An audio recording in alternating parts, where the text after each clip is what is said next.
Hi and good afternoon. It's not the afternoon though, so good evening. My name is Albert, and this is Vlogs About Nothing. Thank you very much for watching my show. I really appreciate it. It's a show entirely dedicated to all of my thoughts and opinions on stuff. And so tonight I want to talk about something. And okay, here's the thing. So, like, I want to come at this from the most, unbiased kind of just common sense way in that I can. You feel me? In that I think it's pretty collectively understood that we aren't going to do anything about global climate change and the rapid increase that we see happening on all sides of the earth in all different areas and stuff. And so here's the thing. Like, I think a viable solution, and I don't understand why we don't act before it's too late, but I just want to publicly put it out on the table that if coastal cities are going to be under the water, and that's pretty unavoidable, then why aren't we talking about programs that are directly related to mass relocation? All right. And so I I don't want to be the first person to tell you that it doesn't look like we're heading down the right road. Okay, and it doesn't look like with any kind of even meaningful legislation that, I mean, it's almost as if we have reached a point of no return. You feel me? And when that happens, it's best to cut your losses. And when we have to cut our losses, in that these losses are coastal cities that currently have millions of people that live within them or alongside the coast, I feel like it should be a pretty important conversation to have, because there needs to be a lot of infrastructure being already, arguably being put up to properly accommodate what arguably needs to be a mass relocation by numbers that we haven't really seen in the modern world in a way that we have seen in the modern time in war ravaged countries, or countries where there has been a overthrow of a government and there's been a mass influx of millions of immigrants into different parts of Europe and Central Europe and Eastern Europe. I mean, it's happened the past century. These things have happened, and often they've resulted in not such good things. None of these things, however, or very few of them, have happened as a direct result of a climate that has been that way because of what we have helped exacerbate it to, right? So the Earth's going to get warm, it's going to go through its stages, right? Relatively speaking, that's what happens with or without us. However, we do play a role in impacting how quickly that happens and to just kind of the extent that it happens. And so, if we know that there is going to be catastrophic damage done to existing infrastructure in cities that currently house millions of people, then why aren't we focusing on creating new infrastructure to take care of these people that aren't going to have a place to live?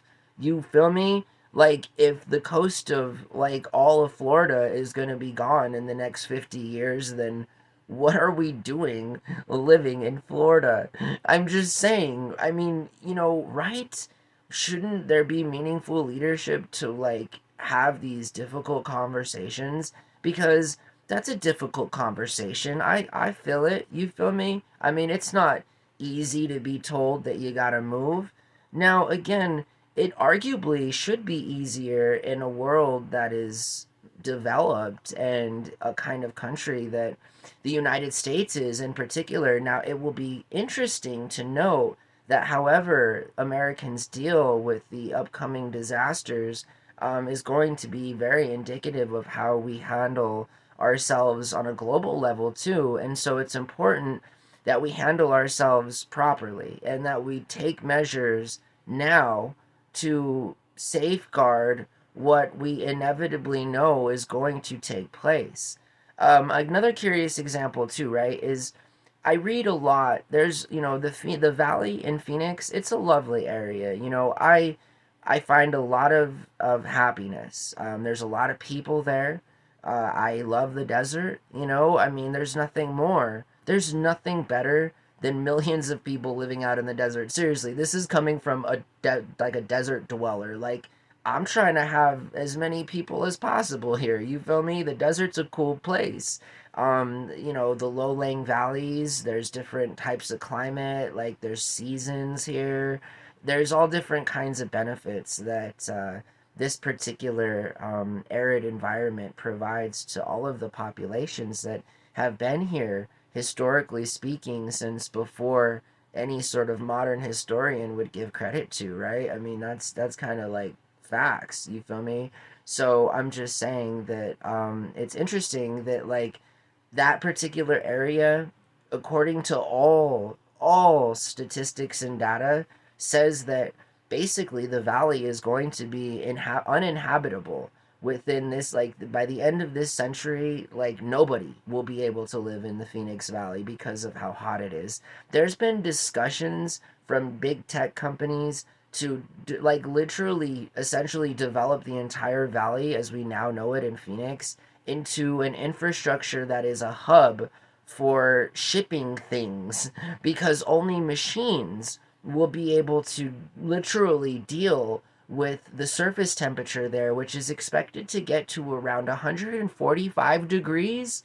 So, like, if Phoenix thinks that, like, its electric bills are bad now at 125 degrees with continuous yearly record breaking days of 100 days in a row, you feel me? Like, it's not a conspiracy. It's not anything to, really get super worried about right now. I mean, other than the fact that like 8 million people live in the valley and that there's really no habitable place within the foreseeable surrounding area that can accommodate that kind of relocation quickly. I mean, seriously, it's the valley pushes its luck as it is with the existing infrastructure that it has.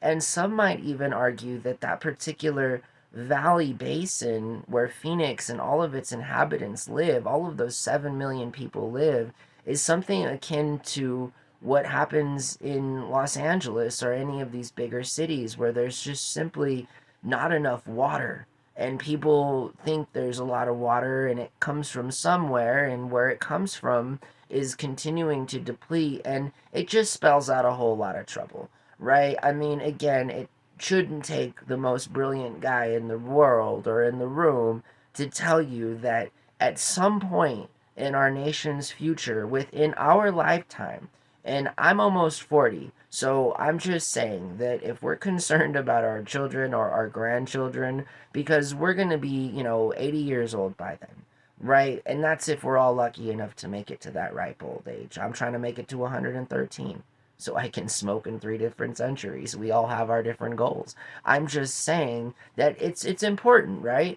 I'm trying to live to be 113. You feel me? I can't be in a place that like is unlivable because it's too hot, or because it's been flooded out, or because my country is dealing with 6 different catastrophes at once, and we can only stretch an infrastructure that's already pretty weak so much, you feel me? All while simultaneously other parts of the world are also getting essentially involuntary relocated as well.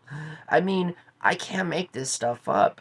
The largest mass migration of people will happen within the next 50 years. This will not occur here. I think it's going to occur at the end of the Tigris or the Niles River or the Euphrates. There's a river in that part of the world where climate change is going to inevitably force a relocation of upwards of 10 million people.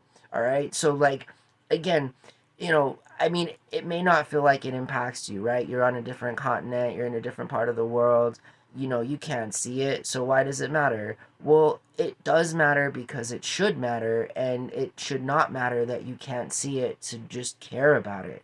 That's a lot of people. That's, one person suffering should already be just too much, right? I mean, we should not even go into any situation counting on human life loss. Like, this is just, it's not a thing that we should shoot for, right? The standard should be zero. So I'm just saying that if we want to be safe and we got to be forward thinkers here, we should really strongly start to consider having conversations that are all aimed and geared towards making sure that the people who are all going to have to move, whether it's here in America, whether it's in the Middle East or different parts of Central Europe, or wherever that may be, you know, coastal parts of Australia, things like this, it's important that like we really start to focus some energy and effort on, you know, relocating. You know, sorry, Miami, we gotta go.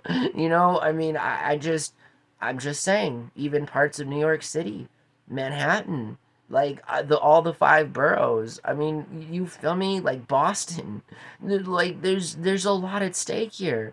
A lot of people live in those places. So like, why aren't we doing something to make sure that like when like you know El Nino comes and decides to like melt the glacier from the summer that is gonna make the sea rise 10 feet.